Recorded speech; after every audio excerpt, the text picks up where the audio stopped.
Baik, Assalamualaikum warahmatullahi wabarakatuh. Salam sejahtera bagi kita sekalian.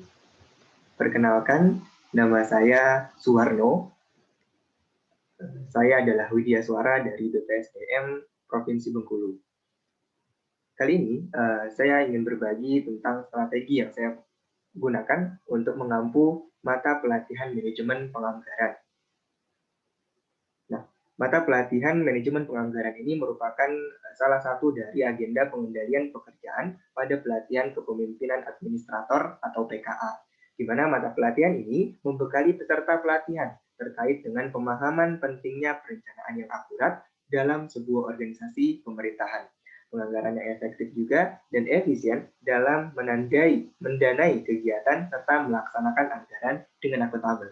Nah, hasil belajarnya, peserta diharapkan mampu memahami konsep perencanaan dan membuat perencanaan pada level satuan kerja, memahami konsep penganggaran dan menerapkan pada level satuan kerja, serta mampu memahami pelaksanaan anggaran secara akuntabel. Sehingga nanti hasil belajar dari pelatihan ini, peserta tentu akan memahami secara konseptual dan juga mampu untuk melakukan pelaksanaan di lapangan. Nah, adapun terdapat 5 indikator yang saya tulis di sini. Indikator pertama adalah peserta dapat menjelaskan terkait konsep dan kebijakan perencanaan anggaran. Kemudian yang kedua adalah peserta diharapkan juga dapat menguraikan konsep dan kebijakan penganggaran tadi. Serta yang ketiga, peserta juga dapat menjelaskan manajemen anggaran tingkat nasional dan juga peserta juga dapat mengidentifikasi manajemen anggaran di tingkat bawah seperti itu. Yang terakhir, peserta diharapkan dapat menjelaskan manajemen pelaksanaan anggaran. Nah, baik kita langsung saja kepada strategi saya terkait pembelajaran atau pelatihan pembelajaran manajemen penganggaran. Oke, saya akan jelaskan di sini, saya akan uraikan terdapat 9 langkah strategis yang saya gunakan dalam mengisi pelatihan manajemen penganggaran. Yang pertama, tentu saya akan membuka dengan salam perkenalan. Hal ini ditujukan agar nanti selama pembelajaran peserta dan saya saling mengenal. Sehingga nanti saya akan perkenalkan terlebih dahulu diri saya, background-nya seperti apa, dan juga saya akan meminta para peserta untuk kemudian juga memperkenalkan diri mereka masing-masing. Tujuannya nanti agar selama pembelajaran dapat berlangsung dengan lebih enjoy antar pemateri dan peserta.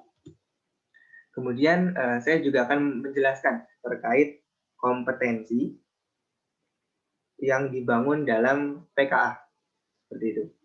Kemudian setelah itu saya akan membuka dengan brainstorming.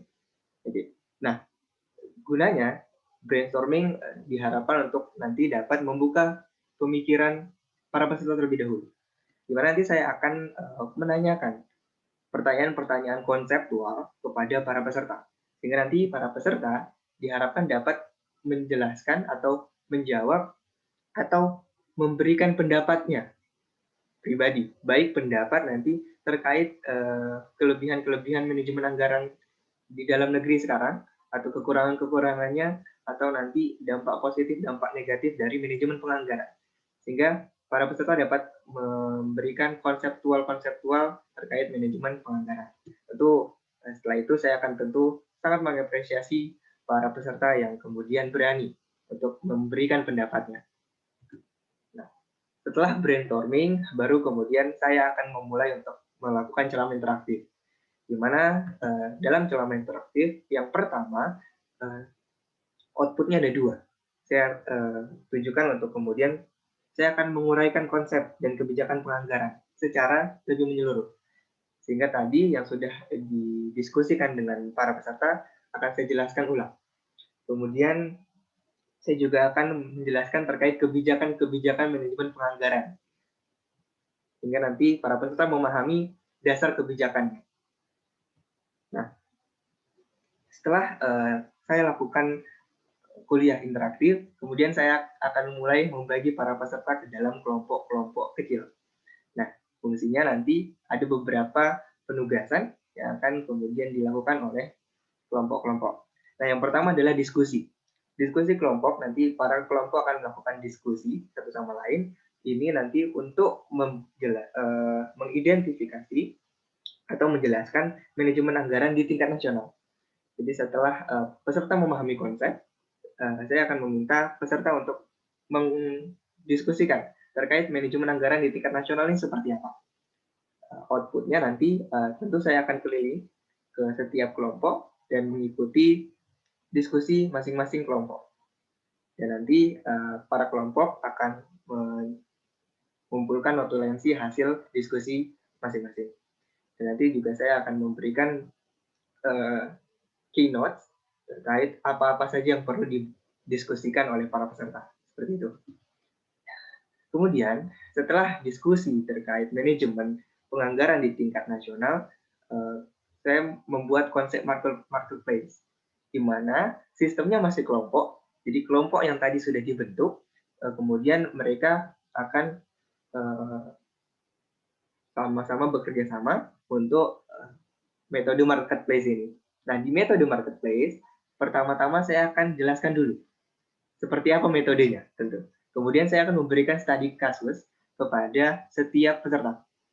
Setiap kelompok akan saya berikan studi kasus kaitannya dengan manajemen anggaran di tingkat yang lebih bawah.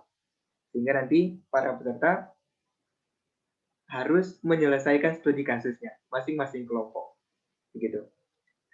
Kemudian nanti mereka tentu akan berdiskusi dan mengidentifikasi kira-kira manajemen anggarannya seperti apa. Nah, hasil diskusi mereka nanti akan mereka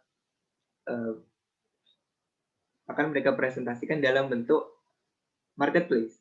Sehingga nanti saya akan memberikan tugas ke setiap kelompok untuk nantinya mencatat hasil diskusi di setiap kelompok lain.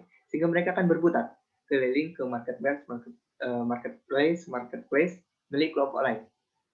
Nah, di situ nanti setiap kelompok akan saling tukar pikiran. Nah, dari sana harapannya setiap kelompok memiliki pemahaman yang sama terkait studi kasus yang sudah saya berikan. Dan di akhir, tentu saya akan memberikan penjelasan singkat terkait studi kasus yang sudah saya berikan sebelumnya. Kemudian setelah sesi marketplace dan sesi diskusi kelompok berakhir, saya kembali mengumpulkan peserta dan tentu dengan materi yang lebih santai. Nah, materi ini akan saya bawakan dalam bentuk video interaktif, di mana video interaktif ini nanti akan berisikan manajemen pelaksanaan anggaran. Jadi di sini akan dijelaskan tentang manajemen pelaksanaan anggarannya seperti apa. Selama video, nanti saya akan sisipkan dengan kuis-kuis yang singkat, kuis-kuis yang menarik, dan nanti peserta yang memiliki poin terbanyak nanti akan saya berikan hadiah khusus begitu. Nah, selanjutnya penugasan. Jadi begitu materi-materi sudah saya sampaikan, kemudian saya akan memberikan penugasan untuk memenuhi indikator manajemen perencanaan dan penganggaran daerah. Jadi para peserta akan menguraikan manajemen perencanaan dan penganggaran daerah seperti itu. Nah, nanti di sini saya akan terlebih dahulu menjelaskan secara konseptual seperti apa sih penganggaran di daerah. Gitu. Nah, nanti para peserta akan mulai merangkum materi. Dan nanti materi yang mereka rangkum akan dipresentasikan di depan teman-temannya. Nah, setelah semua rangkaian berakhir, tentu saya perlu untuk melakukan evaluasi terhadap pembelajaran para peserta seperti itu. Sehingga pertama, cara saya untuk mengevaluasi adalah saya akan membuat mega mading, di mana nanti para peserta ini akan mengumpulkan main map hasil pembelajaran, mulai dari nanti konsep di awal seperti apa, kemudian penganggaran di pemerintahan pusat, penganggaran di kementerian, penganggaran di daerah, dan nanti mereka akan dibentuk dalam sebuah map, dan nanti setiap peserta akan menempelkan map-nya di mading, sehingga nanti saya akan bisa mengevaluasi hasil kerja dan pemahaman dari teman-teman peserta. Kemudian setelah itu saya akan membuat sedikit kuis interaktif menggunakan quizzes. Dimana di sini nanti kita akan memiliki banyak tools, ada fill the blank, kemudian ada checkbox dan lain-lain. Nanti rekan-rekan peserta dapat mengisi sebanyak mungkin nanti 3 kali untuk nanti memenuhi kompetensi yang skor yang diharapkan gitu. Sehingga setelah dari sini peserta benar-benar memahami secara konseptual dan nanti juga bisa untuk mempraktikkan secara praktis di lapangan seperti itu. Nah, untuk membekali para peserta agar tidak berhenti sampai dengan di sini di pelatihan, tentu saya akan memberikan sedikit rangkuman terkait materi selama pelatihan berlangsung. Kemudian juga di rangkuman tersebut saya akan menyisipkan semacam pertanyaan-pertanyaan konseptual lagi untuk nanti bisa dicari tahu oleh para peserta agar nanti keinginan belajarnya tumbuh lebih banyak gitu. Mungkin kiranya sekian untuk strategi saya dalam menyampaikan materi pelatihan manajemen penganggaran untuk Provinsi Bengkulu. Kurang lebihnya mohon maaf. Assalamualaikum warahmatullahi wabarakatuh.